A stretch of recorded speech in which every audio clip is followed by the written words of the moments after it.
Hi, everybody. Before we get to another great interview, we could really use your help. IMDb, which is the entertainment database, recently named the Two Opinionated podcast one of its top 100 podcasts. This is a monumental feat for this program. You know, we're a father and son team out of a small town in West Virginia, have been doing this for about 5 years. There's 15 million podcasts out there. About 40,000 of those get to the point that they're listed on IMDb. Out of those 40,000 out of the 15 million, we were ranked number 82. Something that we're just immensely proud of. We're so thankful for our listeners, our watchers, our fans. Thank you so, so much. If you would like to help us out, and we're asking for it, please. It's easy. It's really easy. It's free. If you go to IMDb, that's imdb.com, look up Two Opinionated Podcast, and just take a look at the page. That's all you have to do. I mean, you're welcome to look at the cast, look at the episodes so you can kind of see who's been on the program. Do whatever you want. But even just bringing up the page, imdb.com, Two Opinionated Podcast, bring up the page, look at it. That helps us so much. So please, if you can do anything, we would really appreciate that. Hi, everybody. Our Welcome YouTube to another channel edition of Two is Opinionated. MeisterCon So Pod. excited today. Love to have I've your got subscription magician there. It's also free. Michael Gutenplan with And me. you So can welcome, also Michael. check out our Thank you. website, Thank you for having me. How's meistercon.com, it where going? you'll find almost I feel like I can 700 trust you episodes, because, audio you know, and video we're the available mics. on there. We There's also a terrific do blog have from that Brett, in common. and it'll let Otherwise, you know no, don't trust anything that we have nothing but going trouble. on in studio. Have you If we're noticed, covering a convention, like if we're going when on I was location, growing up, anything that we have going on, Michael will be on the website, meistercon.com. was like the most Thank you guys so, popular so name. much. We appreciate you But so nobody As it names should. their much. kid I Michael can't anymore. express enough how appreciative Well, once it hit us, we what was are the point? We of already, all of you. you know, We never can't do better than that. expected Or we to screwed to it up do so as well bad they as, gave as up. we have, Yeah. and that's all because of you. Thank you so much. I'm not Enjoy naming my that kid that. interview. Bye, everybody. Well, Michael, let's start this way. You know, tell me a little bit about your background, how you got into magic, how you got into the mentalism side of it. You know, how did that all come about? It's actually a really cool story. I loved magic. And the way I was introduced to it as a kid was my grandfather. So my grandfather I would say he did tricks. He was an accomplished amateur. He ran a successful chain of audio video stores, but he loved magic. So when I was a kid growing up, I grew up in Long Island, New York. Poppy, as we called him, would gather the kids around and do shows. He would take us on the weekends into the magic shop in New York or in Long Island. And anytime there was a magician in New York, Copperfield, Blackstone, anybody at all, we got to go see them on Broadway. Then we got older, and magic was the thing that Poppy, you know, like he learned 5 tricks. At a certain point, you've seen the 5 tricks 50 times. It's something that Poppy does, you know, like, all right, old man. So, but I was fascinated. You know, I would watch it on TV. When I was in high school, David Blaine was first starting his TV specials. They had the world's greatest magic stuff. And I remember being obsessed. I always wanted to watch those. And then I get to college. I went to Carnegie Mellon in Pittsburgh, and I got off the bus. We'll talk in a little bit about the universe, but I believe the universe made this happen. I got off at the wrong bus stop with my friend Julia, and I went and we passed by a magic shop, and I said, "Oh my God, my grandfather does this. I bet I could buy it and learn it and do it at a fraternity party or something." So I went into the magic shop. I said, "Oh, my grandpa does." But my grandpa said it takes years to master. And the guy in the magic shop goes, "Kid, your grandpa lied. $20, I'll teach it to you right now." That's a great deal. I mean, what a deal. Lifetime of experience for $20. So I said, "Oh my gosh, well, what else you got?" And I bought a coin trick. And he showed me the secret. That's what happens at a magic shop. You buy the trick, you learn the secret. And it was like, you ever see Harry Potter gets the wand, the whole world changes, right? Oh, yeah. That was that moment. I can describe the room. I can describe the guy. I knew in that instant, everything changed. I became an amateur magician. I became obsessed. I started learning magic. I got a little sick that summer. Had some recovery time. I was in a induced coma for 2 weeks. That changed everything. Oh, is that all? You know, yada, yada, yada. But when I came out of it, I got really into magic. And I remember being obsessed with what's called mentalism, mind reading magic, mental magic, they would call it. And I went into the shop in New York, Tannen's Magic Shop, and I spoke to the owner, Tony Spina. And I said, I want to learn mind reading. I want to be a psychic entertainer. And he said, kid, nobody wants their mind read by a 20-year-old. It's just weird. You can do mind reading magic. You could be a magician who could do tricks. And I know what you're hitting. I said, no. I want to learn the real thing. And his advice was learn magic, learn all the sleight of hand, learn magic history. And then when it's right, the world will present itself to you. And that's when you'll know it's time to be a psychic entertainer.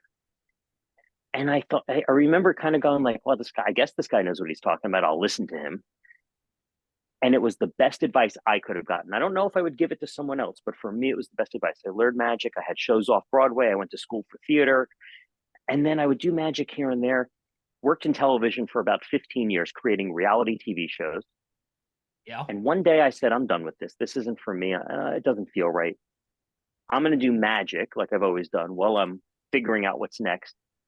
And I got on the phone with my grandfather. I'd been doing some shows already. And I got on the phone with my grandfather and I said, Poppy, I'm doing the magic thing. I don't know what's out there. And he goes, time to be the psychic. And I said, what? He goes, I'm psychic. I have ESP. You have it too. It's the family tradition. You got it. And I'm going, oh my God, my grandfather's crazy.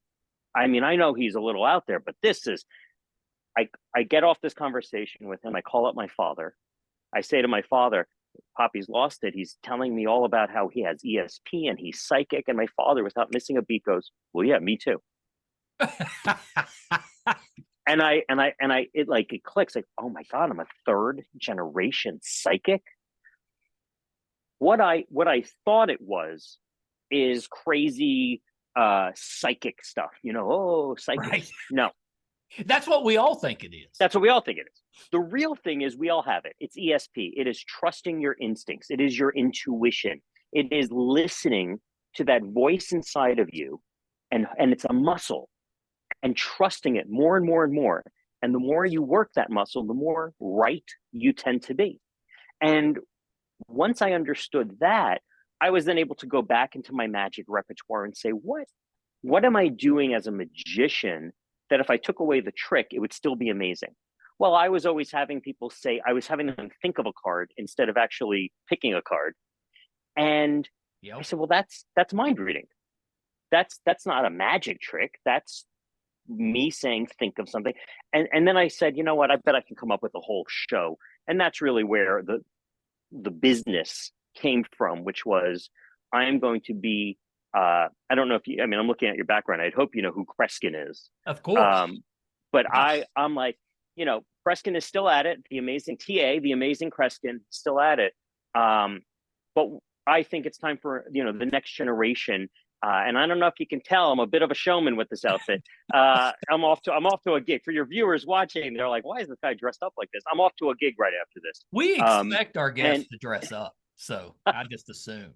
Let's make sure I'm but that was what it was. It was, as a connoisseur of magic and mentalism, I would watch all these people get up on stage, and other than Kreskin, they were very serious. They were mind readers, and it's very serious. And the show was this: think of a flower, and the person would go rose, or think rose, and he'd go, you're thinking rose, and the person on stage would go, oh my God, and they go, yes, rose, and they'd go back to their seat, clap, clap, clap. And I'm sitting there going, where's the show, baby? Where's the action?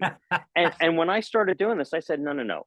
When you leave my theater, you should feel incredible. The show is about you, and not naturally. I'm jumping up and down, and I want that to be, just because I'm mind reading doesn't need to be serious. All of that came from my grandfather going, this is in you. Now is the time. And it goes back to that magic shop where the guy said, now is not right. Learn everything else, learn theater, learn showmanship, learn magic. And it went back to when I had my heart condition and I came out from the coma and started listening to the universe. And it goes back to being a little kid doing magic shows for my family, wanting this. It all in the movie of my life. It all makes sense. I was talking to someone the other day. This is great. They said, when you look at a gravestone, yeah, it's the birth date and the last date, but the dash is where all the action is. And I almost visualize my life as I'm zooming in on that dash, and it becomes a film strip. I love that. And I want to make sure that that is the longest dash that has ever existed, and not a second of film is wasted. Everything should be moving forward. Do you okay, so some questions. So do you think that when you came out of the coma and you started thinking, okay, let's look at this kind of the mentalist side of it. Yeah. I mean, were you kind of subconsciously picking up on the fact that your dad and grandfather thought that they had ESP or do have ESP? I grew up. Yeah, I grew up hearing it. I mean, it wasn't like it was a shock to me. It was, but it was like, my grandfather used to talk about going to psychics. It was big in the 70s. Yeah. My father would talk about, hey, I got 3 numbers in today's lottery because they came to me in a vision. That kind of stuff. My grandfather's great uncle was a guy named Wolf Messing, who was in Russia. He was Stalin's mentalist. He's an actual guy. You look him up. It's fascinating. My grandfather's actual uncle won the lottery, the Irish sweepstakes, the national lottery back in like the 20s or 30s, and brought the whole family over. So we have, once I started learning about it, it wasn't a moment where it came forward. It kind of made everything else make sense looking back. That makes sense. I think when I came out of the coma and I'm sitting in the ICU has no windows, and I remember being moved to a room with windows and looking out the window. And you're very emotional because I didn't quite know what had happened. It got to the point where they told my mother to make funeral arrangements. Spoiler alert: she got a second opinion. Good job, Mom. Good job. Still thankful for that one. But you're in that room, and I remember having like a weird experience where I said, this is the experience people get when they're 65 and they have that first heart attack and they decide to retire. I had that at 18, 19 years old. And when I went back to college, everything had changed. Everything was easy. Everything was like, hey man, it's all right. It's cool. Yeah. I let the car in front of me just go. What's the big deal? Well, yeah. Why would you sweat the small stuff? You've already been through the hard stuff.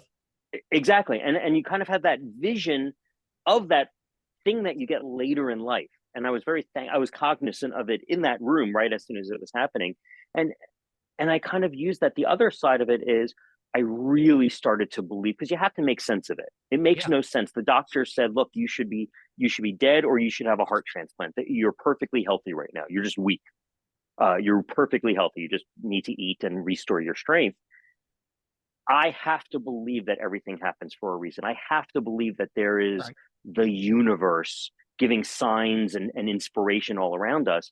And my job is to open the door when the universe knocks. That's my job. And I didn't know how that was going to affect my life later on with this mentalist and psychic stuff. But I look back and I go, maybe this happened. I don't know. Maybe the universe made this happen so that it set up this course of events to get me right here talking to you. As silly as it sounds, but you look at that film strip of your life and you go, well, yeah, of course. Boom, boom, boom, boom, boom. Yeah. And you can do that when you look in hindsight, because then it kind of makes sense. You can kind of look at it and be like, oh yeah, everything kind of lined up and led me here. But when you're in the middle of it, you have no idea. I think when we talk about psychics, people say, what is the power? I don't talk to the dead. I don't necessarily believe in that. I would never take away someone's experience. That's not my job. I would never challenge someone's experience either.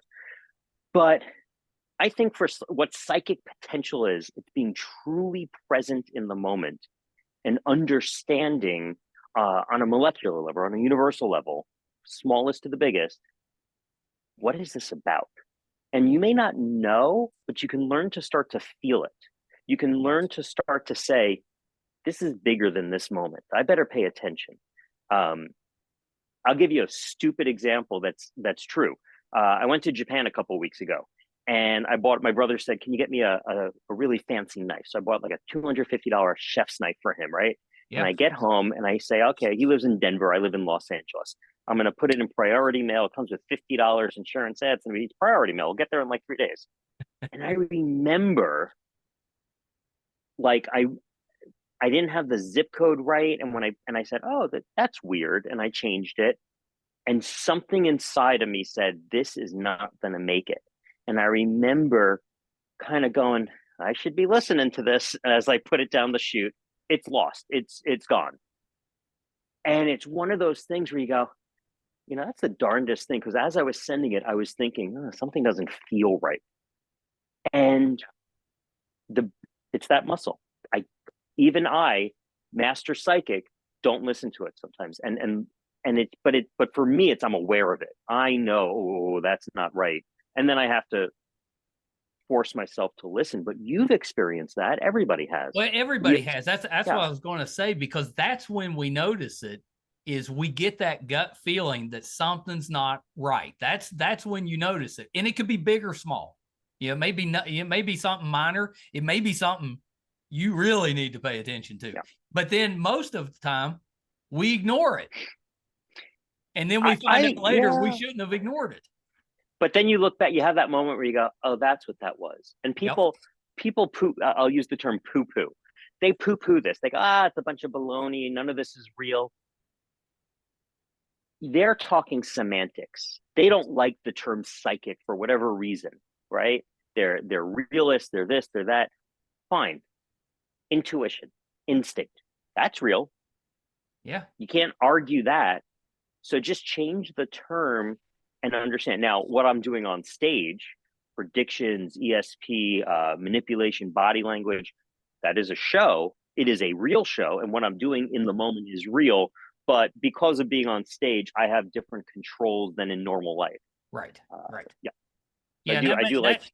That makes sense to me. I love the way you explain it, because you're really just listening to your gut is basically what you're doing. And I mean, we only use 10% of our brain. So there's all this brain capacity that we're not tapping into. So it kind of makes sense to me that even if you tapped into just the smallest fraction of that 90%, I mean, it's hard to tell what we could accomplish. It's I couldn't agree more. I mean, I literally make a living saying that. I'm looking behind you, and your background are film shots, right? Yeah. And you have is that Total Recall? You have Rocky, you have Batman, you have Jaws, you have the Hulk, you have Star Wars, and you have, of course, Captain Picard right behind you, and a Klingon far in the back. That is that extra 1% of the brain. There is no and Braveheart, of course.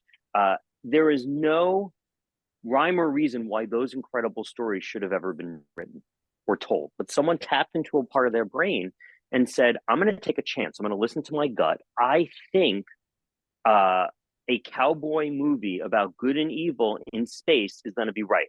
I think a story about a Vietnam vet lost and out on the road, that's going to be a hit. I think a story about an anchorman who has 2 brain cells left, and is just a wacky guy, or a killer shark. None of these stories should have ever been written if I had said to you, here's an idea, but these people trusted their gut. That's psychic intuition. That's psychic potential. It's not sitting with your arms crossed going, okay, tonight's lottery numbers are 1, 2, 3, 4, 5. That's my show. Yeah. That's what I do on stage, and that's how I entertain. That's psychic entertainer. Real psychic, real ESP is that muscle. And the only thing it is trusting yourself enough that you have that muscle memory to go, my gut says I'm doing it. My gut says this is wrong. It's wrong. It's a lifelong journey, and everybody has it. Yeah, I love the way you look at that and the way you explain it. What's your feelings on those situations? And most of us have been through that, where maybe you hear a voice, of a relative speak to you, and it's like they're right there, but nobody's there. And then you get that call later and something has happened, that type of situation. What do you think about that? There's medications for that. No, that is, so when I do my show, I actually talk about that. And I say, no matter where you fall on the spectrum, from true believer to complete skeptic, never going to convince me. Yeah. I think everybody has thought of someone, and all of a sudden they get a text message or the phone rings and it's that person, maybe a day later, but it's in the vicinity of, I was just thinking of you. You can look this up. Scientific America published the article. That's where it is, Scientific America, and it was a couple months ago. Mhm. Scientists, when they were studying brainwaves, studied you, right? They put a thing on your head, the little wave went boop, boop, boop, Right. boop, boop, boop, and there was brainwave. You know what they didn't do? They didn't study two people at the same time. They didn't study two people at once, and then they did. And they discovered that the idea of being on the same brain wavelength, I guess it would Yeah. be, is real. That when these two people were connected to a similar thing, all of a sudden the graphs became connected. And when one peaked, the other peaked. There is a connection between people. That's interesting. We are so early in the evolutionary cycle.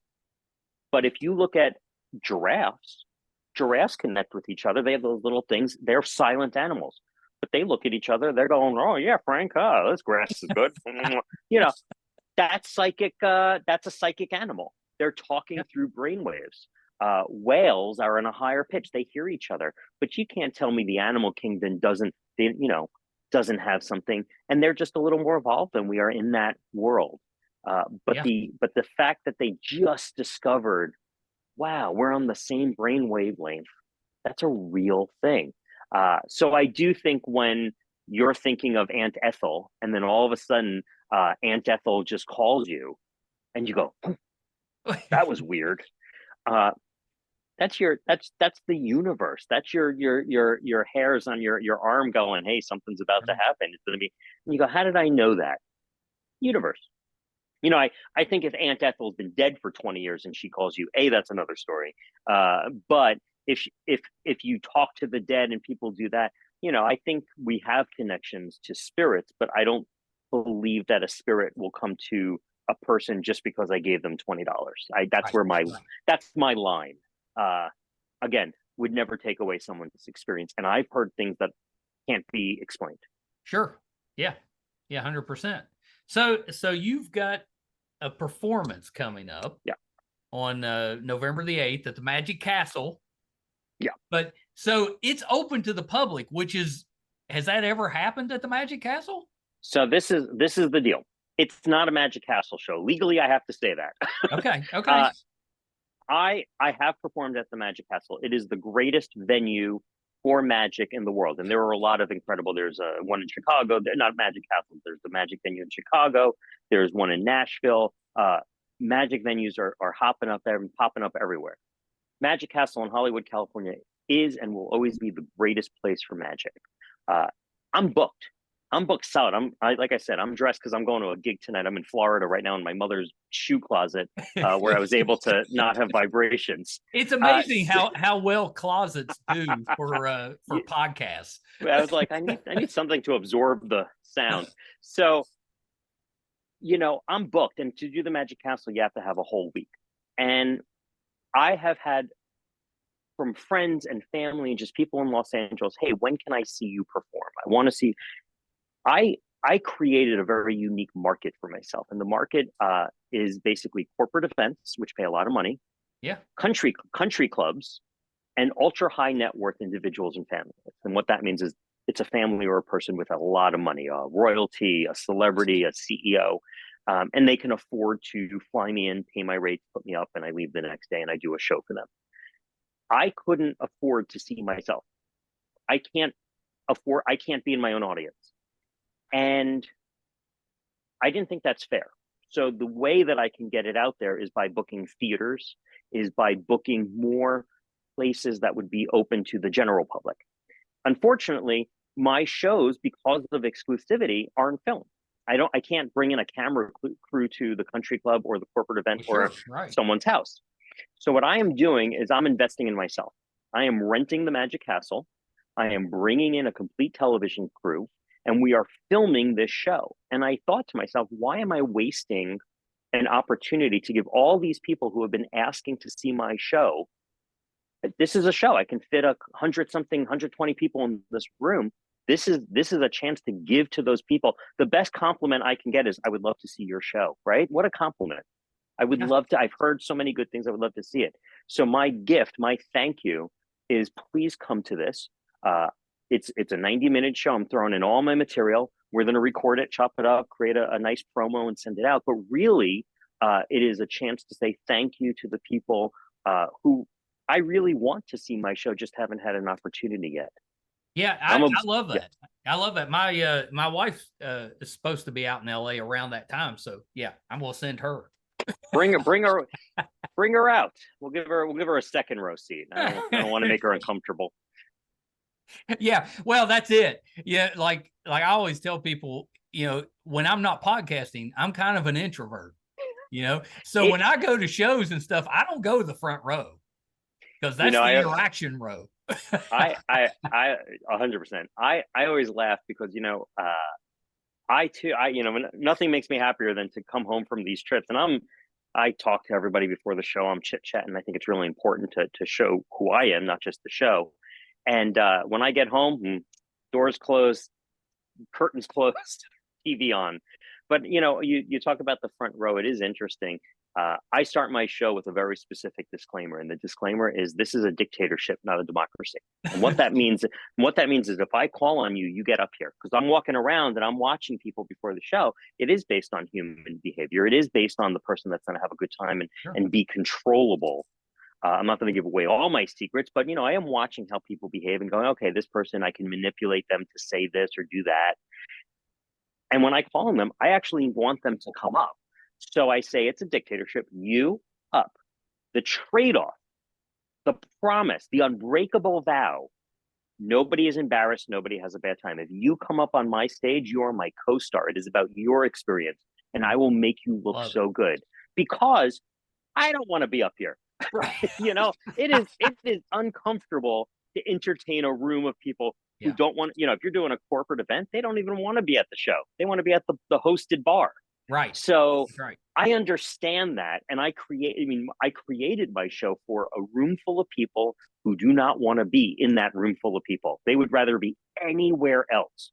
So when I put my act together and I look at what effects and what experiments I want to do on that stage, it is all with the understanding that at any moment you are about to leave.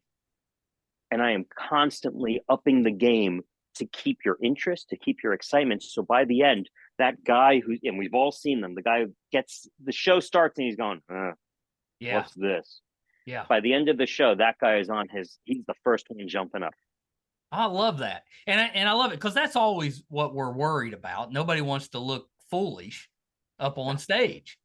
I've been on stage. I've been uncomfortable being brought up on stage, and it is nerve-wracking. It is so, you're in front of your friends, you're in front of your family, you're in front of your coworkers. You don't know what's about to happen. Is this person going to embarrass me? Am I going to embarrass myself? It is one of the scariest things you can do in the world, is be up, not in control. One thing if you have a script or you're doing the presentation, but to be the assistant, to be the helper, I've been there sweating bullets. I don't want anything to make that person look bad. And sometimes, look, it's a psychic show and I'm trying to do it for real. So sometimes it doesn't work. I'll take the blame. I will do everything in my power to make sure that you, my assistant who was brought up here by me, looks incredible. Yeah, I love that. And I think that's a terrific way to go about it. And I actually like that it's not 100% effective. You occasionally have some, situations where maybe it doesn't work out. That actually makes it better for me. Well, 100%. The thing about a magic show is I know it's going to work. I know the card's going to come out somewhere, right? I know the girl sawed in half is going to magically come back. I hope she comes back together. Sometimes she doesn't, but that's a different show. In a mind reading show, at the end of the day, the trick, if you call it that, is you think of something, I know what it is, whether it's a prediction, a number, a word, whatever it is. The end is telegraphed to the audience. We know where it's going. There's very little surprise. Right. So it is my job to struggle. It is my job as an entertainer to know, I might get that one wrong tonight. Because if I don't and I get everything right, what's the point? Yeah. And sometimes it's hard to get it wrong. Sometimes you look at someone and you go, "Oh my gosh, this guy's giving it away." Reading them like a book. And you have to take, you take one for the team and you go, "Oh, you were thinking of purple," and they go, "Ah, I was thinking of green," as they're dressed like a tree. They're dressed like the Yeah. Hulk. And you go, "Oh, I got that one wrong. Okay, get off my stage next." And you do that because it is a show. Yeah. But the secret to the show is that it's more real than it's not, and the audience feels that. Yeah, I love that. I love that. So you mentioned Kreskin. Did you have anybody else that influenced you as you were growing up? Any other magicians that you followed? I'll say the thing that really influenced me is my grandfather, my papi. The fact that he looked at it as real helped me. In the magic community, there's such a they push away any claims of psychic powers. They push away any ESP. They go, "Oh, give me a break. It's all tricks." And to have a grandfather who said, "Hold on, maybe there is some truth to this. Maybe there is something worth investigating. Maybe there is ESP. Maybe I have it. Maybe your father has it." That helped me open my mind and look at it a slightly different way. I grew up in the Copperfield era. I grew up watching Blackstone and Penn and Teller and all those guys. Once I got into magic, there was a whole world of people who I loved. There was a gentleman who passed away, Tim Conover, who I just think was the little I've seen of him and the little I've heard about him, just the most incredible mentalist in the corporate world. There was a fellow, Max Maven. Anybody who's interested in the world of mentalism knows Max, various TV appearances and films and whatnot. And Max just passed away, and it was a huge loss to the community. I would say now, I'm part of a group called the PEA, the Psychic Entertainers Association. Yeah. Those men and women are my idols, and to be a part of them are great. And there are some that are my age, and there are some that are real old, and they each give freely to each other. What a gift! What a gift to be part of a group that understands we are each other's best friends and we are each other's biggest supporters. We're not competition. I love that. Yeah, because you would kind of think that you would be in competition with each other. The person who thinks that is afraid. They're afraid that this. I got a buddy who's a magician, Denny Corby. He's out of Scranton, phenomenal magician, and Denny does country club. And I would call up these clubs and say, "Hey, you should book me." And they'd go, "Oh, no, we work with Denny." And I'm going, "Who the hell is this Denny guy?" And then I called him on the phone. And I said, "Who are you? I keep hearing your name." And he goes, "Hey, man, we should work together." And I go, "Whoa, who is this guy?" And we've done shows, we've done tours. He's booked me. I recommend him for everything because he's doing magic and I'm doing mind reading. So We're not butting heads. But we also understand that they booked Denny and they really like Denny. They're going to say to him, "Hey, who else should we look at?" And he's going to say, "Oh, you should look at Michael." And when I do a show and they say, "You're great. We don't want to use you next year. It's too soon. We'll use you in 2 years. Who can we use next year?" I'm going to say, use Denny because this guy's fabulous. It's something a little bit different. I know the quality. That's what professional peers do. They are not afraid of losing the gig to this person. What they are realizing is by giving recommendations for the best, you're better than the best. Because if this is the guy he's recommending, wow, this show must be really incredible. That's how I look at it. I love that. And we do similar with podcasting. We're very willing to help anybody that needs it. If you got a question about something, we don't try to hoard all that information. We just give it out. If I've had a guest and it's somebody you're interested in and I can reach out and set it up for you, I'll do that. Happy to do that. And that's because you trust yourself. That's right. Yeah. That's right. And I think that's something that just in business, you have to do that stuff. You need that network. I think we have been taught, and I don't mean Americans, I don't mean men, humans have been taught, you got to be a tough guy, right? Right. You can't let people screw you over. This guy's going to take it from you. You got to keep it for yourself. You got to lock your doors. Everybody's out to get you. You know what's a nice compliment? When people go, "That guy's a real nice guy." You should give him a call. He's easy. I started signing my bidding forms. You send out a contract, you say, hey, here's what's going to cost. I say, I'm going to be the easiest person you work with. Let me know what I can do to make your day better and easier. I should be the easiest part of your day. I'm the entertainer. And at the end of my shows, they write back and they go, you were so easy to work with and you were so nice. That's a better compliment, right? That's a better way to live than I'm going to, these guys are trying to screw me. I got to get the money. And then, hey, I'm so sorry. I've had a lot of people say, man, I don't know where the check is. Can we send it to you? And I know a lot of entertainers who go, you don't go on that stage until you get paid. Yeah. No, I trust. Now, there have been a few shows where I said, hey, you guys got to pay first. I've heard rumors, Sure. Anytime there's a promoter involved, you get paid before you go on stage. You'll never see that money. Yeah. But if it's a venue, if it's a country club, if it's a corporation, if it's a person, I've only had to once really push for it, and that was because of a management change and things got lost. People are good, and if you wanna be a good person, just be nice. It's so much easier to be nice. That's my takeaway from life. Yeah, on my deathbed, when they say, "What have you learned?" I learned that it's easier to be nice. Yeah. Yeah. So I wanted to ask you, you had a connection with the Pittsburgh sports teams there for a while. This is good. This is good. So I'm in college. I'm learning magic, and I get a job through a buddy of mine at Dave and Buster's in Pittsburgh. They had just opened, and they had a restaurant. There were lines out the doors, and my friend, his name's Ken Kasar. He works at a Bristol theater. If you're ever in, it's not Bristol, Connecticut. It's outside of Philadelphia, and he got me this job. He was my agent. And I did it like 3 hours on Friday nights and 4 hours on Saturdays and some Sundays. And I did magic, strolling magic.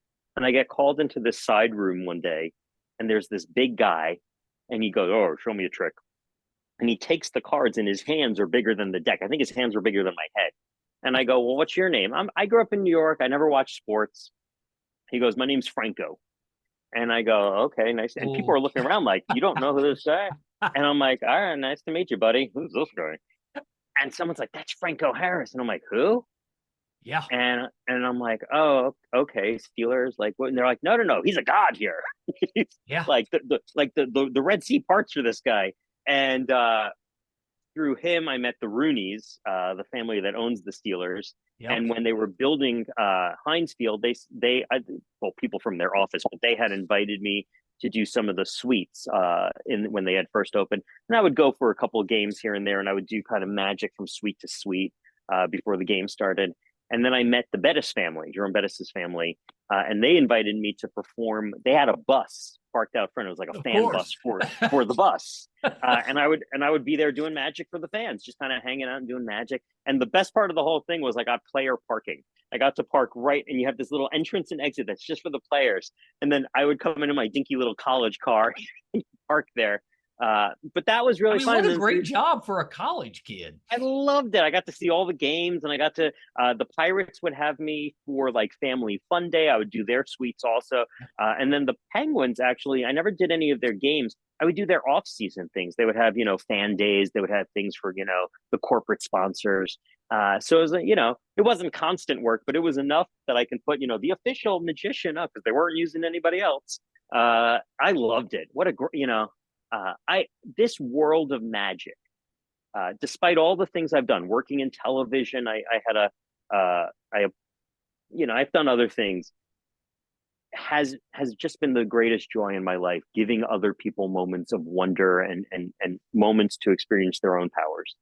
Yeah, I love that. And Pittsburgh's in our neck of the woods, so we're in West Virginia. So Pittsburgh. Oh, where are you at? I collect Fiestaware. Yeah, we're just outside. Yeah, so we're about an hour from where you would buy that, but all right, just outside the capital of Charleston. So we're I've been to Charleston. 3 hours away from Pittsburgh. I've been to every state. I performed in every state, including Alaska, except Kansas and North Dakota. So if you're listening. Oh, very nice. Yeah, not a lot of you need that for your bingo card. Exactly. Not a lot of corporate events in Kansas or North Dakota, I guess. So my other question was, I wanted to ask you about performing for the Secret Service. So that was it. That was actually in Pittsburgh. Okay. And it was a funny story. I was in Dave and Buster's. They had a private event. They had a Federal Reserve in Pittsburgh for a while. I don't think it's still there, but they had a banking thing there, and they had an event at Dave and Buster's, and I got invited in, a bunch of big guys, and I was stealing watches. I loved stealing watches at the time, so I would steal them, and the way I would do it is I would get it from their wrist and onto mine within a second, and then I wouldn't say "haha, got your watch." I would make it appear on my wrist. So, and of course, I'm ripping up money. I'm having them sign it. I'm doing everything that's getting a laugh out of. Oh, I can't do that, Bob. And I go up to this guy. They go, "This is the biggest guy here. He's so and so." And I go, and I go like that, and I get his watch, and the laughter stops. And this guy goes, "Give it back." Okay, here you go. Ooh, touchy subject. And I'm a college kid. I'm a bit of a smart aleck, And I goes, "I'm so sorry, sir. Is everything okay?" He goes, "You don't know what you just did, kid." And I go, "What? Don't arrest me." And he goes, they weren't Secret Service like protective. They were Secret Service and Treasury. Okay. They were the money guys. And his watch was a watch face made out of a double gold eagle coin. They're the rarest coins in the world. Yeah. They're worth whatever $1 million. And it was passed down from his position in Treasury, Secret Service, whatever it is. That watch was passed down from person to person. Wow. Because they were supposed to destroy all of them. They made one into a watch face. And it was not for someone to own, but to pass down in that. They didn't think it was funny when I went, yoink. You think if you were going to that type of show, maybe you leave, I've gotten $1 million watch at home. I've gotten very good at heartfelt apologies. I have a video of this, and I can't post it because it's horrible. But I was doing a show the other week in Rehoboth Beach, Delaware, right? We're on the water. And I jump up and down in my show. I do kicks. I mean, I'm ridiculous. And I have a pad of paper, and I get so excited that I got them. I go, yeah! And the pad of paper flies out of my hand into this woman's face. And I go, ah! I run over there. "Are you okay?" And she's like, yeah, I'm fine. And I say, no, for the camera in the back of the room. "Are you okay? I don't want to get sued." Yes. So there, I'm so sorry, but I've got you. You never know. The hard thing about what I do is it really does touch people. People react in different ways. So you have someone on stage, and you say to them, "I want you to think of any word in the world. That's what I just want you to focus on. I want you to think of the letters." Okay, and you put your hand on their shoulder, and you have a real connection. I mean, honest to God connection with this person, and you say, man, are you thinking of the word pineapple? Now, that's the reaction you get. You go, "Oh my God, yes." Every once in a while, you start someone crying. They go, because it is such an emotional experience. You have in essence proved the unprovable. You have given them an experience they know they will never have again. Yeah. And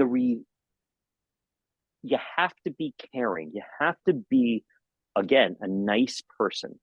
You have to hold them. You have to stop the show, hold their hands, and go, "It's all right. Take a deep breath." It's amazing, isn't it? You have to acknowledge their experience. Yeah. Because the instinct for someone who doesn't have experience is to laugh it off. Go, "Look at this person crying." The true performer goes, "I have touched this person in a well, you don't want to do that. You go to jail. But I have touched this person in an emotional way that they were not expecting. I need to respect where they're at. Can I give you a hug?" I did a show. I do shows, ultra high net worth. You never say no to anything. Sure. I did a 7-year-old's birthday the other day. I got flown into New York City. They put me up in a hotel to do a 7-year-old's birthday. It was a favor for a client. But this little kid comes up and goes, and I'm not a kid performer, I'll tell you that much. This kid comes up and goes, "Can I just give you a hug?" I love I it. mean, that is just, yes. Well, you don't, especially with kids, that kid may have been like, I'm going to do what he's doing. Not only kids, I do this show for adults, and they come up and they, one of the questions I love to ask people is, what did you want to be when you were growing up? Yeah. Right? What did you want to be? I would say 10%, because my next question is, and did you get to do that? 10% will say yes. The rest of the people go, no. Well, what do you do? And I try to say, well, that's close. I wanted to be a teacher. What did you end up doing? I was HR. Well, you're still teaching, you're leading leadership. So, you give them a pat on the back and you say, you almost got there. But most of us don't have the experience in life to say, I did what I want to do. I was happy.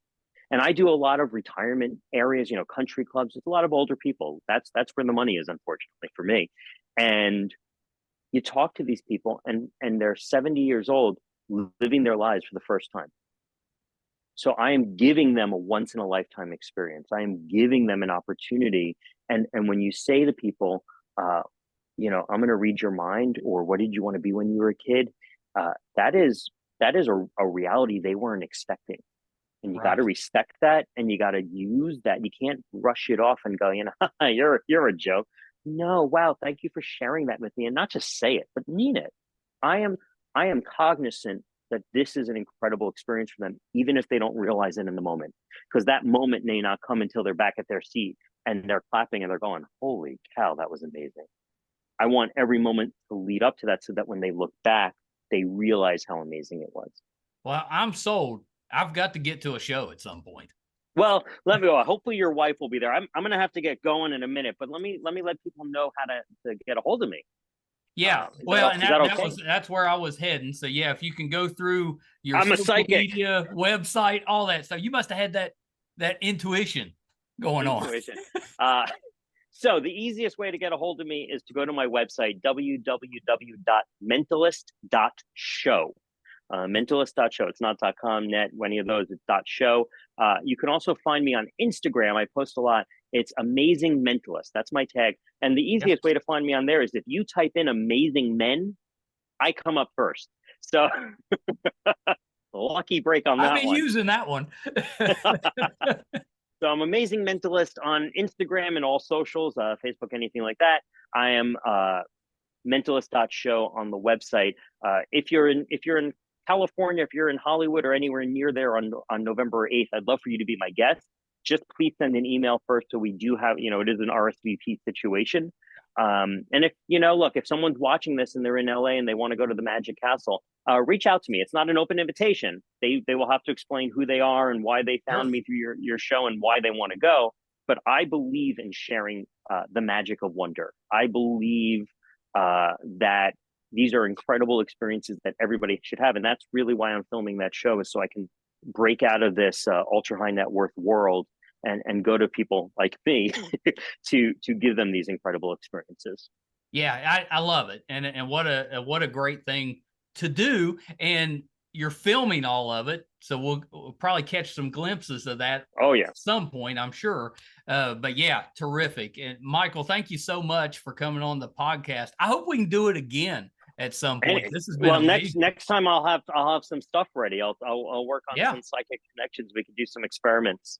Yeah, anytime. Happy to do that. But this has been terrific. I think all of us growing up have that kind of, that love of magic and the things that we can't really explain. We like to be shocked and surprised with that. So even just talking to you has brought back some of those feelings for me. So thank you so much. No, thank you. That's the point of all of this. Yeah. Yeah, this has been great. Well, Michael, thank you so much. If you hold on 1 second. Well, how terrific was that, Michael Gutenplan? Hope you enjoyed that. I love having the magicians, the mentalists on the program. We've had several. Michael is so talented. If you get a chance to see his show at some point, or if you're in LA on November the 8th, make sure you check him out at the Magic Castle. That's amazing. I love the fact that he's doing just a free show for the public. That's very rare. so you can get in there to see him. He is extremely talented, and I thought he did a great job explaining, how he's able to do some of the things that he does without giving it away too much. I just thought he really did a great job with that, and I love that he's coming from a place of kindness and wanting to entertain, but is also mindful of the fact that at those type of shows, some people love to be the center of attention. A lot of people don't, and it's stressful, and sometimes can take away from your enjoyment of a show when you get called to the front, or if you get the spotlight put on you. So I love the way he does it, and that he kind of lets them know that if he calls on you, you got to come up, but he's not going to embarrass you. He's going to make you look like you're part of the act. And I thought that was terrific. So I hope you enjoyed that. If you're finding us for the first time and you enjoyed it and would like to support us, we would love to have that support. And it's easy to do, and it's free, which I think it makes it something that maybe you could help us with a little bit. We're not trying out here to get rich. We love what we're doing. We do fine, but we do need your support. So there's a couple easy ways to do that. If you're a watcher, our YouTube channel is MeisterCon Pod. All we ask is that you subscribe. It's free, but those subscriptions really help us out because we take those, and that helps us to bring guests on the show. We're lucky enough that we've been doing this long enough, and we've developed those relationships with publicists and managers and agents, all of that stuff, so that most of our guests are sent to us. We don't have to reach out anymore like we did when we were first starting out, but we still have those people within the entertainment industry that we would love to have on the show, and we have to reach out. So one of the ways we can entice them to come is through, showing them, hey, we got this big of an audience. So those subscriptions really help us, and it's free. The other way is we were recently named by IMDb, which is the entertainment database, imdb.com, named us one of its top 100 podcasts. That's a big deal because there's 15 million podcasts out there. We came in at number 82. Most of those podcasts ahead of us are your big boys. It's coming from Marvel and Disney and Joe Rogan and that stuff. So for a father and son team in a small town in West Virginia to break into the top 100, pretty big deal for us. So the way you can help us is if you go to imdb.com, put in the Two Opinionated podcast, and just look at the page. I mean, you can look around, you can check out, we've had almost 700 guests on the program. You can check out all those, the different episodes, all of that. But all you really have to do is bring up the page, and it helps us because that type of traffic, same thing. We can let, people know this many people are checking us out. It really helps us. That's easy. So imdb.com, Two Opinionated podcast. Thank you very much with that. We really appreciate it. You can find all 700. We're not quite there, but we're pretty close. Episodes, audio and video, on our website, meistercon.com. So please check us out there. If we're doing something in studio, if we're going on location, like to the Magic Castle, if we're covering a convention, anything we have going on will be on the website, meistercon.com. So we have been anxiously awaiting the actors strike to be concluded. And to be clear, we are 100% on the side of the actors. They need to be taken care of. People should be able to earn a living for their job, and the majority of actors cannot. Most of the people that we talk to, they've got a side job or have had a side job in the past because they can't afford to just live as an actor. So we definitely support our acting friends out there. When that strike ends, we're ready. We've got a lot of big things planned, so please stick with us, stay tuned. We've been lucky enough, we've got a large enough network that we've been able to bring on actors from Canada, from Europe, and all over. We've had authors, we've had musicians. We've been able to stay pretty busy, but we're anxiously awaiting that strike to end, so that all of the stuff we set up, we can actually bring to you. So please stay tuned. There's a lot coming up, and we're hopeful that strike ends soon. The writer's strike ended a few weeks back, so we're pretty hopeful. Thank you guys so much. Till next time. Bye, everybody. Hi, everybody. I'm once again here to ask for your support. It's been a big year for the Two Opinionated podcast. Back in February, we got to live out a dream, moderate for William Shatner here in our hometown. In May, we passed 100,000 downloads on our YouTube channel, and we followed that up in June with 50,000 downloads on the audio side. We recently posted our 600th episode, which is pretty good volume for just a father and son operation. You know, not too many podcasts can keep that volume up. We've been doing this now for 4.5 years, 600 plus episodes. We recently hit 1,000 subscribers on our YouTube channel, which is a really big deal for us because we've always gotten the views, but have struggled to get people to subscribe. So that 1,000 was a big deal for us. And best of all, we were recently named one of the top podcasts on IMDb, which is the entertainment database. You know, those that are ahead of us, we came in at number 82. Those that are ahead of us are bigger companies like Disney, mostly Marvel, and Joe Rogan, that type of podcast. So for us, being just a small West Virginia father and son podcast, to be in the top 100 out of 15 million, it's a pretty big deal for us. So thank you for everything you've done for us so far. Got a couple little ways, though, that you can help us, and they're free, and they're really easy. If you haven't checked out our YouTube channel yet, please go to YouTube. It's under MeisterCon Pod. Just hit subscribe. It's free. Doesn't cost you anything. Really helps us a ton. And maybe even more important, if you could go to IMDb, imdb.com,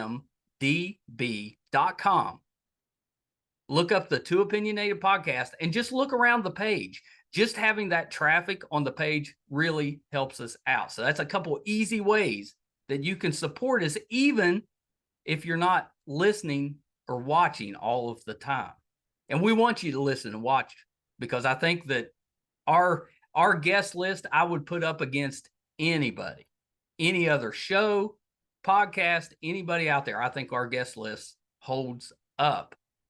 So please check us out. You probably will find somebody that you like, or maybe somebody that you didn't know you liked, but kind of discovered them on there. There's tons of that. If you're into music, we have that too. If you like books, we've got authors on there. If you're more into what goes on behind the scenes in the entertainment world, you know, we've got producers, directors, video artists, anything you can think of that happens behind the scenes, we've had them on the show. So definitely check us out. Thank you guys so much. Until next time. Bye, everybody.